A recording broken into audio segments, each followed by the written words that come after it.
مشرق وسطی میں امن commission field marshal Syed Asim Munir Tehran پہنچ گئے۔ ایرانی وزیر داخلہ نے خیر مقدم کیا۔ وفاقی وزیر داخلہ محسن نقوی بھی 3 دن سے ایران میں موجود۔ ایرانی وزیر خارجہ عباس اراغچی سے 24 گھنٹے میں دوسری بار ملاقات، جنگ بندی معاہدے پر تبادلہ خیال۔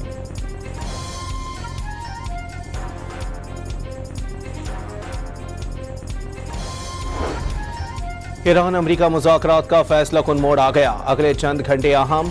سینئر پاکستانی حکام کے وفد کی تہران میں موجودگی اور سفارتی کوششوں سے واضح ہے ایک ٹرننگ پوائنٹ اور فیصلہ کن صورتحال پر پہنچ چکے ہیں۔ ترجمان ایرانی وزارت خارجہ اسماعیل بقائی کی مذاکرات پر بریفنگ۔ یہ بھی بتا دیا امریکہ اور ایران میں بڑا اختلاف اب بھی موجود ہے۔ یورینیم کی حوالگی کے امریکی اصرار پر کوئی معاہدہ نہیں ہوگا۔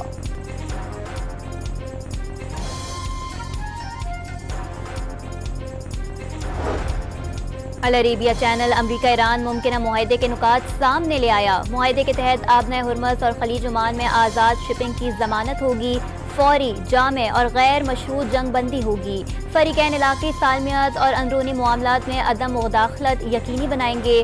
امریکہ ایران پر پابندیاں بتدریج ختم کرے گا۔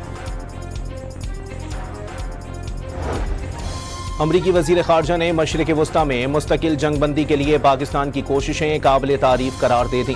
فیلڈ مارشل عاصم منیر سے مسلسل رابطے میں ہیں۔ خواہش ہے ایران سے معاہدہ طے پا جائے۔ مارکو روبیو کی سویڈن میں میڈیا سے گفتگو۔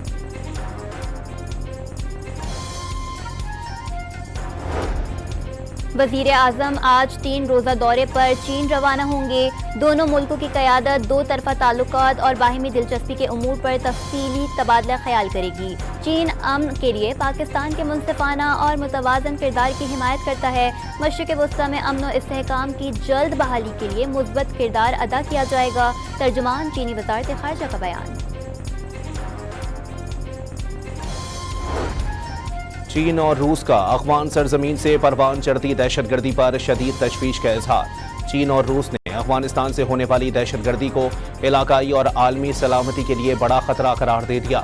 چینی اور روسی صدور کے مشترکہ اعلامیے میں عالمی برادری پر افغان سرزمین سے پڑوسی ممالک میں دہشت گردی روکنے کے لیے تعاون بڑھانے پر زور۔ بلاول بھٹو کراچی کو دبئی طرز پر جدید بنانے کے خواہش مند۔ غیر ملکی سرمایہ کاروں کو سہولت فراہم کرنے کے لیے سندھ فائنینشل سینٹر بنانے کا اعلان۔ پبلک پرائیویٹ پارٹنرشپ کے تحت کراچی کے ساحل پر منصوبہ شروع کرنے اور KT بندر پورٹ بنانے کی بھی یقین دہانی۔ MQM ہمیشہ اقتدار میں رہی لیکن کراچی کے لیے کچھ نہیں کیا، بلاول بھٹو کا طنز۔ کراچی میں شاہراہ بھٹو کا افتتاح۔ چیئرمین پیپلز پارٹی نے کئی مواد سے کراچی پورٹ تک کوریڈور کا بھی سنگ میل رکھ دیا۔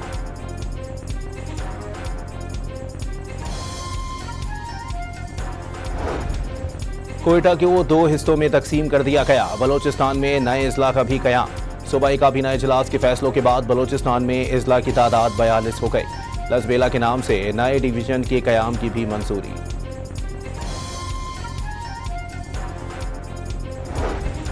فواد اسد اللہ خان کی بطور ایڈیشنل ڈائریکٹر جنرل IB تعینات کی مدت میں 4 سال کی توسیع۔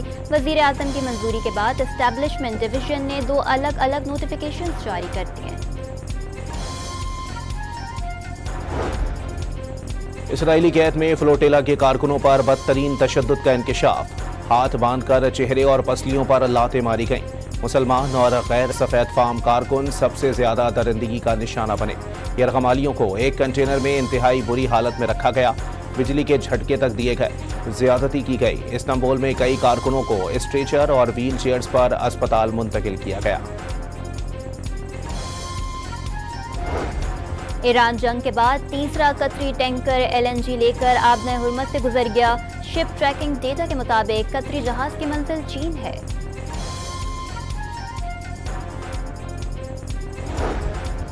آسٹریلیا کی کرکٹ ٹیم کا پہلا گروپ ون ڈے سیریز کے لیے اسلام آباد پہنچ گیا۔ دوسرا گروپ آج پہنچے گا۔ 3 میچز کی ون ڈے سیریز کا پہلا میچ 30 مئی کو راولپنڈی میں کھیلا جائے گا۔ اور 30 اور 31 مئی کو کراچی سمیت سندھ کے مختلف شہروں میں بارش کی پیشگوئی۔ خیبر پختونخوا میں 26 اور پنجاب کے مختلف اضلاع میں 28 مئی سے بارش متوقع۔